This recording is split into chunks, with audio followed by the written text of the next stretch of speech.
नमस्कार दोस्तों, मेरा नाम है शहजाद और स्वागत है आपका मेरे YouTube चैनल पर।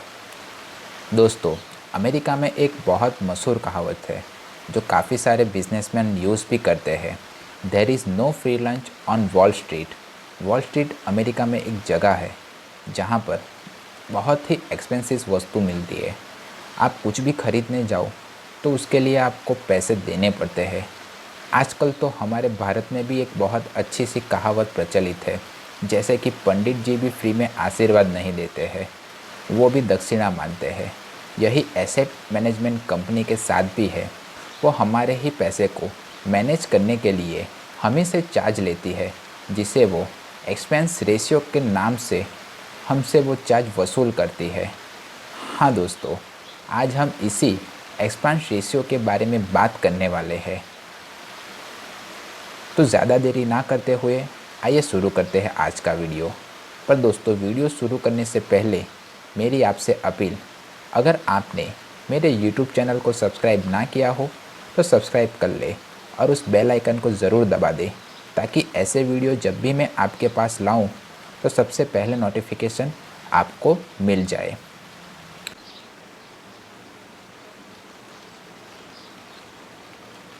तो दोस्तों, आज के इस वीडियो में सबसे पहले हम एक्सपेंस रेशियो होता क्या है उसके बारे में बात करेंगे। उसके बाद इस एक्सपेंस रेशियो में किस किस तरह के एक्सपेंसेस इंक्लूडेड होते हैं हम उसके बारे में बात करेंगे।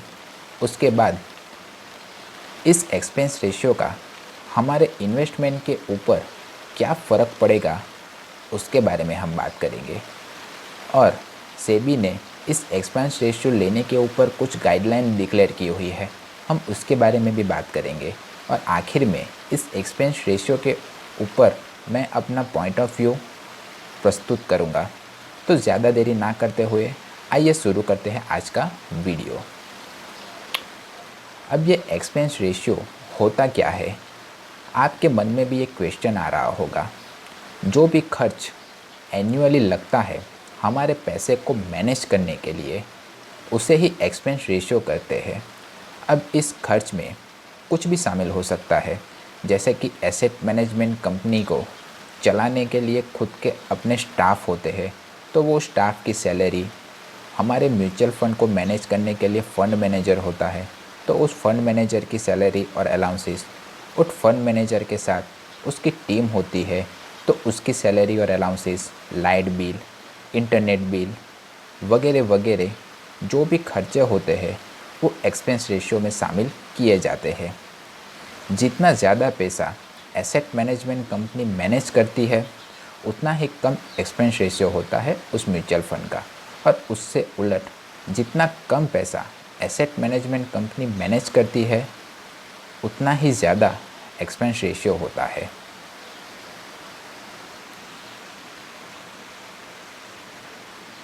अब हम डिटेल में बात करेंगे कि किस किस तरह के एक्सपेंसेस इस एक्सपेंस रेशियो में कवर होते हैं। तो सबसे पहला खर्च वो है मैनेजमेंट फ़ी। हमारे म्यूचुअल फ़ंड को मैनेज करने के लिए एक फ़ंड मैनेजर होता है। वो फ़ंड मैनेजर हमारे म्यूचुअल फ़ंड का पूरा पोर्टफोलियो मैनेज करता है, पर वो पोर्टफोलियो वो फ़ंड मैनेजर अकेले तो मैनेज कर नहीं पाता होगा, इसीलिए वो अपने अंडर एक टीम रखता है।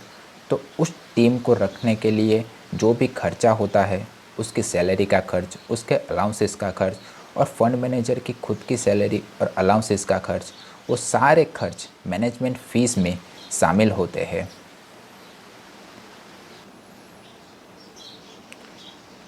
अब ये जो फ़ीस होती है मैनेजमेंट फ़ी, वो जनरली 0.5 to 1% फ़ंड वैल्यू की ली जाती है और वो एन्युअली ली जाती है। अब दूसरे तरह की एक्सपेंसेस होती है, वो होती है एडमिनिस्ट्रेटिव कॉस्ट। मतलब हमारे पैसों का जो भी रिकॉर्ड बनाना होता है, जो भी रिपोर्ट तैयार करना होता है, हमारे म्यूचुअल फ़ंड के जो डॉक्यूमेंट्स बनाने होते हैं, हमें जो कस्टमर सपोर्ट प्रोवाइड करना पड़ता है, हमें टाइम टाइम पर ईमेल के थ्रू इन्फॉर्म करना पड़ता है, उनमें भी पैसा लगता है। और वो सारा पैसा एडमिनिस्ट्रेटिव कॉस्ट से ही आता है। इसीलिए इस एडमिनिस्ट्रेटिव कॉस्ट में काफ़ी सारे जो छूटक मुटक एक्सपेंसेस होते हैं वो शामिल हो जाते हैं। और तीसरे जो एक्सपेंसेस होती है वो है 12(1)(b) डिस्ट्रीब्यूशन फ़ी।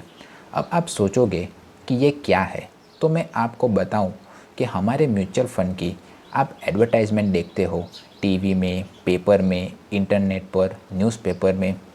उस एडवर्टाइज में जो भी खर्चा होता है वो खर्चा भी हम ही से वसूल किया जाता है 12(1)(b) डिस्ट्रीब्यूटर के फीस के रूप में। तो है ना कमाल की बात।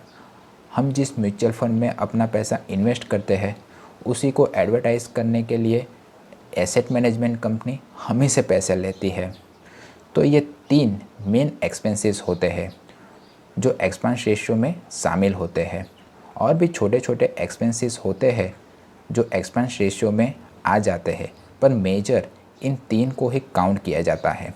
अब ये सारे एक्सपेंसेस हमें मेल के थ्रू बताए जाते हैं, पर हम कहाँ उसे ध्यान से पढ़ने बैठते हैं। मुझे कमेंट करके आप बताइए, क्या आपको पता था कि एक्सपेंस रेशियो में किस किस तरह के खर्चे शामिल होते हैं? कमेंट बॉक्स में यस और नो लिखकर ज़रूर बताइए।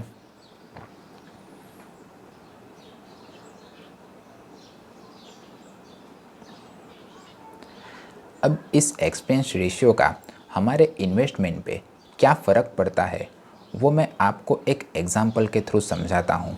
मान लीजिए आप 20,000 रुपये इन्वेस्ट करते हैं जिसका एक्सपेंस रेशियो 2% है, तो आपको एनुअली 400 रुपये एसेट मैनेजमेंट कंपनी को देने पड़ेंगे एक्सपेंस रेशियो की फ़ीस के तौर पर।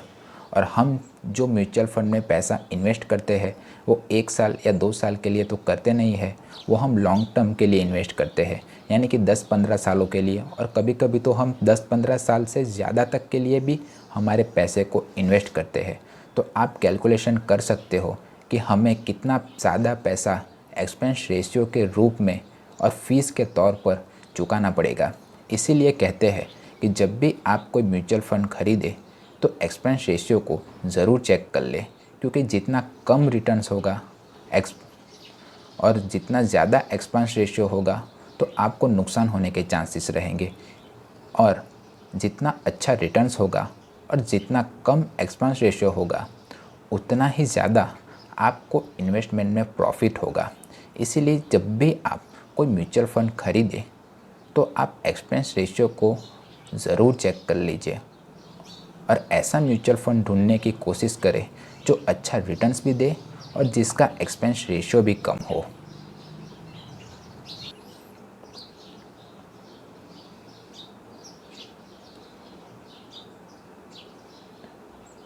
इसीलिए लोग आजकल एसेट मैनेजमेंट कंपनी के थ्रू इन्वेस्ट करने की जगह पर डायरेक्ट एप्लीकेशन के थ्रू ही इन्वेस्ट करना पसंद करते हैं, क्योंकि यहाँ पर जो एजेंट को कमीशन देना पड़ता है जो हमसे एक्सपेंस रेशियो के तौर पर वसूल किया जाता है वो बच जाता है। इसीलिए एक्सपेंस रेशियो कम हो जाता है। अब ऐसा भी नहीं है कि एसेट मैनेजमेंट कंपनी हमसे जितना चाहे उतना एक्सपेंस रेशियो चार्ज कर सकती है। सेबी की कुछ गाइडलाइंस है एक्सपेंस रेशियो के ऊपर कि आप कितना पैसा एक्सपेंस रेशियो में चार्ज कर सकते हो। अब आप चाहे तो वो सेबी की वेबसाइट पर जाकर आप डिटेल में देख सकते हो, पर इतना ज़रूर कहूँगा कि जितना बड़ा म्यूचुअल फ़ंड का अमाउंट होगा उतना ही कम एक्सपेंस रेशियो होगा। अब मैं आखिर में अपना ओपिनियन आपको बताना चाहूँगा। एक्सपेंस रेशियो एक इम्पोर्टेंट फैक्टर है, पर आप उसे देखकर ही कोई म्यूचुअल फंड में इन्वेस्टमेंट करना चालू कर दे वो भी सही बात नहीं है।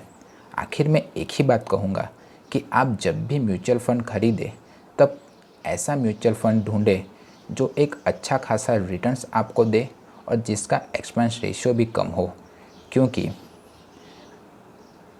कम एक्सपेंस रेशियो होने का मतलब ये नहीं है कि वो म्यूचुअल फ़ंड अच्छा ही परफॉर्म करेगा। आपको ऐसे कई सारे म्यूचुअल फ़ंड मिल जाएंगे जिसके एक्सपेंस रेशियो कम है पर उस म्यूचुअल फ़ंड ने अच्छा परफॉर्म नहीं किया है, और उसके कंपैरिजन में कुछ ऐसे म्यूचुअल फ़ंड भी आपको मिल जाएंगे जिसके एक्सपेंस रेशियो ज़्यादा है पर उसने कंपैरेटिवली इतना अच्छा परफॉर्म किया है कि वो एक्सपेंस रेशियो उसने कवर कर लिया है। इसलिए आप जब भी कोई म्यूचुअल फ़ंड खरीदें तो उस म्यूचुअल फंड ने कैसा परफॉर्मेंस किया है उसे भी ज़रूर चेक करें, और कितना कम एक्सपेंस रेशियो है उसे भी चेक करें। तो आशा करता हूँ कि आपको वीडियो पसंद आया होगा। अगर पसंद आया हो तो वीडियो को लाइक एंड शेयर करना ना भूलें, और बने रहिए मेरे साथ। Thank you. जय हिंद, जय भारत।